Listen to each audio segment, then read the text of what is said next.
Superhit TV serial Anupama में अब कहानी ने ऐसा दर्दनाक मोड़ ले लिया है जिसने पूरे शाह और कोठारी परिवार को अंदर से तोड़ कर रख दिया है। जी हाँ दोस्तों, शो में फाइनली कुछ महीनों का लीप आ चुका है और इस लीप के साथ ही कहानी में एक बहुत बड़ा हादसा दिखाया गया है।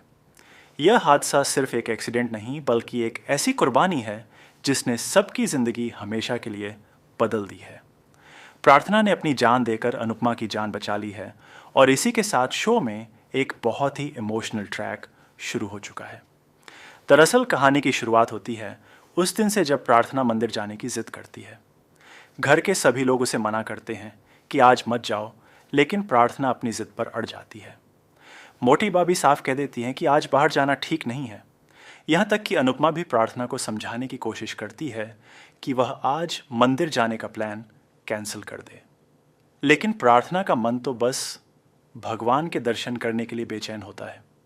आखिरकार उसकी जिद के आगे पराग भी हार जाता है और कह देता है कि ठीक है, अगर तुम्हारा मन है तो चली जाओ। इसके बाद प्रार्थना अनुपमा से कहती है कि वह भी उसके साथ चले। अनुपमा पहले थोड़ा हिचकिचाती है, लेकिन फिर वह भी तैयार हो जाती है। उधर अंश अपनी छोटी सी बेटी प्रांशी के साथ उनके साथ निकल पड़ता है। सभी लोग सोच भी नहीं सकते कि यह सफ़र उनकी ज़िंदगी का सबसे दर्दनाक पल बन जाएगा।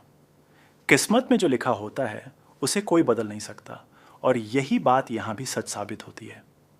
मंदिर के रास्ते में अचानक एक बड़ा हादसा होने वाला होता है। गाड़ी का संतुलन बिगड़ जाता है और वहाँ अफरा तफरी मच जाती है। इसी बीच अनुपमा गिर जाती है और उसके पैर में चोट लग जाती है। जब अंश और प्रार्थना आगे पहुँचते हैं तो उन्हें अनुपमा दिखाई नहीं देती। अंश घबरा जाता है और कहता है कि माँ कहाँ रह गई। वह वापस जाकर देखने की बात करता है, लेकिन तभी उनकी छोटी सी बेटी प्रांशी जोर जोर से रोने लगती है और अंश का हाथ पकड़ लेती है। प्रार्थना ये देखकर अंश से कहती है कि शायद बच्ची नहीं चाहती कि तुम उसे छोड़कर जाओ, इसीलिए तुम यहीं रुक जाओ और मैं जाकर देखती हूँ कि माँ कहाँ है।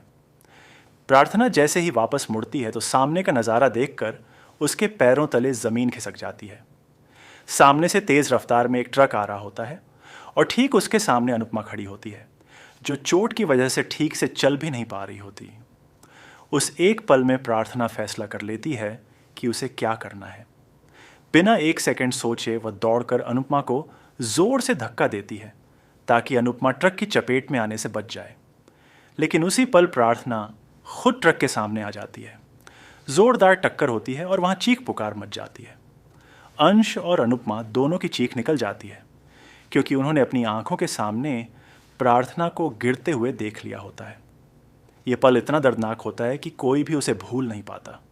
अस्पताल ले जाने की कोशिश की जाती है, लेकिन किस्मत को कुछ और ही मंजूर होता है। डॉक्टर आखिरकार बता देते हैं कि प्रार्थना अब इस दुनिया में नहीं रही। उधर कोठारी हाउस में भी उसी समय एक अजीब घटना होती है। प्रार्थना की फ़ोटो का कांच का फ्रेम अचानक टूट जाता है और सबको जैसे अनहोनी का एहसास होने लगता है। जब अनुपमा प्रांशी को गोद में लेकर घर पहुंचती है तो हर किसी के चेहरे पर डर और बेचैनी साफ नज़र आती है और फिर वह खबर आती है जो पूरे परिवार को तोड़ देती है। प्रार्थना अब इस दुनिया में नहीं रही। ये सुनते ही हर कोई सन्न रह जाता है। पराग खुद को कोसने लगता है कि उसने अपनी बेटी को जाने क्यों दिया। वह बार बार यही कहता है कि अगर उसने उसे रोका होता तो शायद आज उसकी बेटी जिंदा होती। उधर अंश पूरी तरह टूट जाता है क्योंकि उसने अपनी ज़िंदगी का सबसे बड़ा सहारा खो दिया है, लेकिन अब उसके सामने अपनी छोटी सी बेटी प्रांशी की जिम्मेदारी भी है। इसी बीच एक बड़ा फैसला लिया जाता है कि प्रांशी की देखभाल राही और प्रेम करेंगे। दोनों का बच्ची के साथ एक खास कनेक्शन भी दिखाया जाता है। हालांकि गौतम इस बात पर काफ़ी गुस्सा करता है और कहता है कि बच्ची उसे दे दी जाए, लेकिन परिवार के बाकी लोग मानते हैं कि वह इस जिम्मेदारी को निभाने के लिए तैयार नहीं है। दूसरी तरफ अनुपमा खुद को संभालने की कोशिश करती है। उसके दिल में प्रार्थना की कुर्बानी का दर्द हमेशा रहेगा, लेकिन जिंदगी रुकती नहीं है। इसी बीच उसकी पुरानी दोस्त देविका उससे एक बड़ी मदद मांगती है। देविका कहती है कि उसकी बेटी जया को उसकी ज़रूरत है और वह चाहती है कि अनुपमा कुछ समय के लिए गोवा जाकर उसका ख्याल रखे। अनुपमा पहले तो थोड़ा सोच में पड़ जाती है, लेकिन फिर वह देविका की बात मान लेती है क्योंकि देविका ने उससे ज़िंदगी में पहली बार कुछ मांगा होता है। इसी के साथ अनुपमा का एक नया सफ़र शुरू होता है और वह गोवा पहुंच जाती है। गोवा में एक बड़ा रेस इवेंट चल रहा होता है जिसमें ज़्यादातर पुरुष भाग ले रहे होते हैं। लेकिन इस रेस में एक महिला भी भाग लेती है और वह महिला होती है अनुपमा।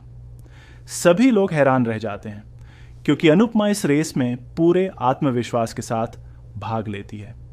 ये सिर्फ एक रेस नहीं बल्कि उसके नए जीवन की शुरुआत होती है। अनुपमा अपने डर और दर्द को पीछे छोड़कर आगे बढ़ने की कोशिश करती है। सबसे दिलचस्प बात यह है कि इसी नए सफ़र के दौरान अनुपमा की ज़िंदगी में एक नया इंसान भी आने वाला है। ये इंसान उसकी ज़िंदगी का नया हमसफ़र होगा या सिर्फ एक अच्छा दोस्त, ये तो आने वाले एपिसोड्स में ही पता चलेगा। लेकिन इतना तय है कि यह नया किरदार अनुपमा की ज़िंदगी में एक नई रोशनी लेकर आएगा। तो दोस्तों, अब देखना बेहद दिलचस्प होगा कि प्रार्थना की कुर्बानी के बाद परिवार कैसे खुद को संभालता है, अंश अपनी बेटी की जिम्मेदारी कैसे निभाता है और गोवा में अनुपमा की ज़िंदगी